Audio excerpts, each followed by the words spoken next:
नाज़रीन कराम, अदबी नशीमन के दफ्तर में नए लहजे के शायर जनाब हारून शामी साहब तशरीफ फरमा हैं। आइए हम आज उनसे उनके बारे में जानेंगे और उनकी शायरी के बारे में। तो हारून शामी साहब, आज अदबी नशीमन के दफ्तर में आपका इस्तकबाल है, खुशामदीद। तो सबसे पहले तो हम ये जानने की कोशिश करें कि सर, आपको शायरी का शौक कब से शुरू हुआ और कहाँ से शुरू हुआ? ये कोई 1969 की बात है। मैं उन दिनों मदन मोहन मालवीय इंजीनियरिंग कॉलेज गोरखपुर के तालिबे इल्म था। उसी वक्त मैंने शायरी करने की कोशिश की। फंक्शंस वगैरह के लिए शेर लिखा करता था, ख़ास तौर से जो एनुअल फंक्शंस हुआ करते थे कॉलेज में, या कोई भी प्रोग्राम होता था, लोगों के इसरार पर कभी गज़लें, कभी कव्वालियाँ लिखा करता था। वहीं से शायरी की इब्तिदा हुई थी। आपने कव्वाली भी लिखी है? कॉलेज में बच्चों की फरमाइश होती थी, अच्छा। तो कव्वालियाँ साल में 1-2 प्रोग्राम होते थे कव्वालियों को। उन दिनों में साहिर लुधियानवी से बहुत मुतासिर था, और साहिर लुधियानवी की कव्वालियाँ बड़ी मशहूर थीं। बरसात की रात, साधना, बहुत सारी फिल्मों में उनकी कव्वालियाँ थीं जो मुझे बहुत पसंद थीं। तो मैं कव्वालियाँ भी लिखा करता था बच्चों के इसरार पर, दोस्तों के इसरार पर। असल में जो है आप लिटरेचर के आदमी नहीं हैं, आप जो है साइंस के हैं। जी हाँ।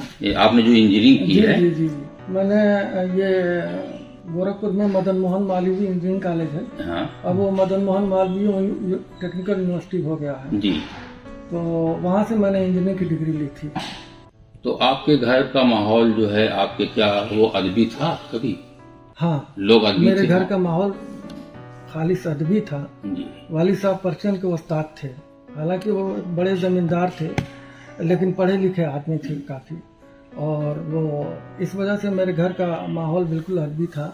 उस ज़माने में भी तमाम रसाइल मेरे घर पे आया करते थे। शमा, 20वीं सदी, शायर भी आया करता था, और भी दूसरे रसाइल आया करते थे जो हम लोग पढ़ते थे और उससे उर्दू सीखा करते थे। तो आपको शायरी का शौक कब से शुरू हुआ?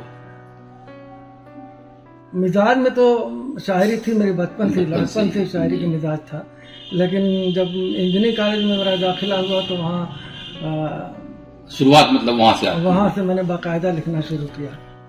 तो फिर आपने किसी को उस्ताद बनाया आपने? उसी जमाने में मेरी मुलाकात कोठियाई राही साहब से हुई थी। हाँ, इश्तराक के उनका वीकली मैगजीन निकलती थी इश्तराक नाम से, तो वहाँ मेरी उनसे मुलाकात हुई थी। तो मैं उनसे इस्लाह लिया करता था। वो आप जैसे आपने जब इंजीनियरिंग कर लिया तो फिर आप कहीं नौकरी में भी आ गए होंगे? जी हाँ, 73 में मैंने इंजीनियरिंग की डिग्री हासिल की थी, लेकिन मुलाजमत करने में थोड़ी देरी हुई। तो 1976 में उत्तर प्रदेश पावर कॉरपोरेशन में मैं बहैसियत सब डिविजनल ऑफिसर मेरी पहली पोस्टिंग हुई थी, और बस्ती में मेरी पोस्टिंग हुई उस जमाने में। तो आप मुलाजमत में रहने के बाद भी आप शायरी करते थे? जी हाँ, बस्ती के क़याम के दौरान मेरी मुलाकात डॉक्टर अख्तर बस्तवी से हुई थी। अच्छा। वो अक्सर रसाइल में छपा करते थे, मैं उनको देखा करता था, पढ़ा करता था। तो मैं एक रोज़ उनसे मिलने गया, और उसके बाद वो अक्सर मेरे घर आया करते थे। हमारी काफ़ी नज़दीकी हो गई थी, दोस्ती भी थी। अक्सर शाम को आ जाया करते थे मेरे घर, और 2 घंटे 3 घंटे वो बैठ करके हमारे घर पे, और वो डिस्कशन किया करते थे शायरी पर, मेरे शेरों पर भी, अपने शेर भी और अपनी नज़में भी सुनाते थे, और मेरे शेरों पर भी बहस करते थे। और वो दूसरे शोरा पर भी वो आमतौर से बोला करते थे, ख़ास तौर से जदीद शायरी पर, तर्क शायरी पर, और क्लासिकल पोइट्री पर भी आमतौर से बोला करते थे। वो उस ज़माने में टी.एस. इलियट से बहुत मुतासिर थे। अच्छा, राही साहब।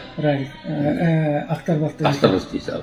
और डॉक्टर अल्लामा इकबाल से भी मुतासिर थे। नज़में वो इकबाल से मुतासिर होकर लिखा करते थे, तो अक्सर वो उनके बारे में बोला करते थे, डॉक्टर इकबाल की शायरी पर बहस करते थे। क्या आपने अलावा नस्र पर भी कुछ लिखा है? उस ज़माने में मैं मुख्तसर अफसाने लिखा करता था। अच्छा। 1 सफ़े की। लेकिन बाद में मैंने मुख्तसर अफसाने लिखना छोड़ दिया। शायरी पर ही पूरी तवज्जो दी। एक दो तवील नज़में भी 2 मैंने लिखी हैं उस ज़माने में, जो मेरे पहले मजमूए शर-ए-आज़म में शामिल है। आपको शायरी करते हुए लगभग 40 साल से ऊपर हो गए। जी हाँ, 40 साल से ज़्यादा, बाकायदा 40 साल से ज़्यादा हो गया। तो क्या आपकी कोई किताबें भी आई इस दौरान? हाँ, पहला शेरी मजमूआ मेरा आया था 1982 में, शर-ए-आज़म के नाम से, पहला जिसे आया उर्दू अकेडमी से उत्तर प्रदेश उर्दू जी। इनाम भी मिला था। जी। दूसरा शेरी मजमूआ 1916 में आया।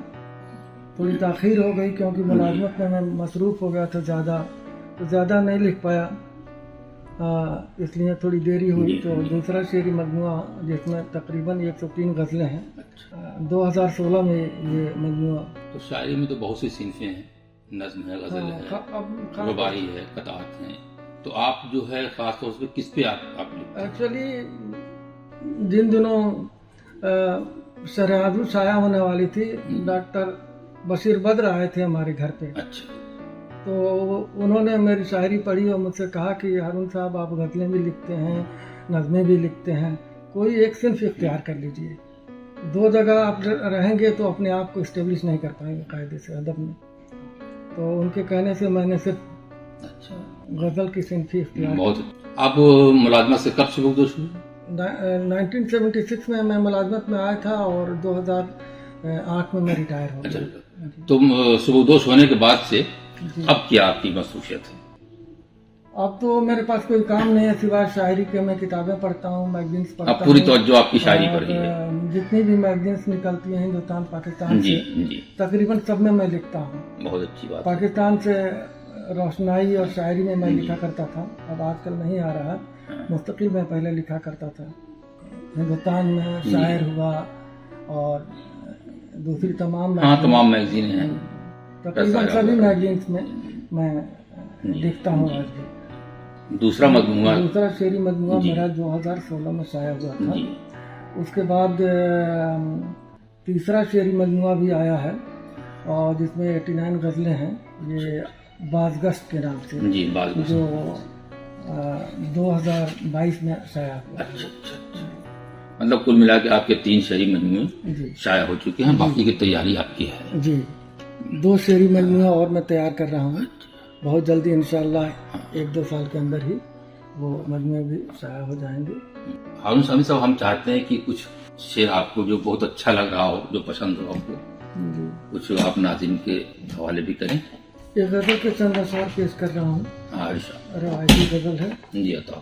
अजीब शर्त है रस्म वफा निभाने की, अजीब शर्त है रस्म वफा निभाने की, अजीब शर्त है रस्म वफा निभाने की, वो जिद करे है सभी कश्तियाँ जलाने की। वाह वाह, क्या बात। अजीब शर्त है रस्म वफा निभाने की, वो जिद करे है सभी कश्तियाँ जलाने की, और जरा सी बात पे तर्के वफा नहीं होती। जरा सी बात पे तर्के वफा, जरा सी बात पे तर्के वफा नहीं होती, कोई वजह भी तो हो उसको भूल जाने की। क्या बात है, क्या बात। उसे था शौक खलाओं में घर बसाने का, मुझे थी फिक्र यही आशियाँ बनाने की। क्या बात है, मुझे थी फिक्र यही आशियाँ बनाने की। वाह। और तुझे भुलाने की कोशिश में खुद को भूल गया, तुझे भुलाने की कोशिश में खुद को भूल तुझे गया, भुलाने की कोशिश में खुद को भूल गया, यही सजा है मेरी तुझसे दिल लगाने की। वाह वाह तुझे वाह, भुलाने की क्या कोशिश बात। में खुद को भूल गया, यही सजा है मेरी तुझसे दिल लगाने की। और मुझे थी फिक्र बुलंदी पे देखने की उसे, मुझे थी फिक्र बुलंदी पे देखने की उसे, उसे थी फिक्र मुझे खाक में मिलाने की। वाह। वो अपनी आदतों अतवार पे है शर्मिंदा, वो अपनी आदतों अतवार पे है शर्मिंदा, गरज ही क्या है उसे आईना दिखाने की। और मेरा वजूद भी तेरे करम का हिस्सा है, मेरी मजाल कहाँ तेरा दिल दुखाने की। वाह। और मकता है इधर यकीन मोहब्बत की शर्त अव्वल है, बहुत अच्छा मिसरा है। मोहब्बत की शर्त अव्वल है, उधर है रस मोहब्बत में आजमानी। बहुत शुक्रिया शामी साहब आपका आज के इस प्रोग्राम में आपसे बातचीत करने के लिए। शुक्रिया। आपको भी बहुत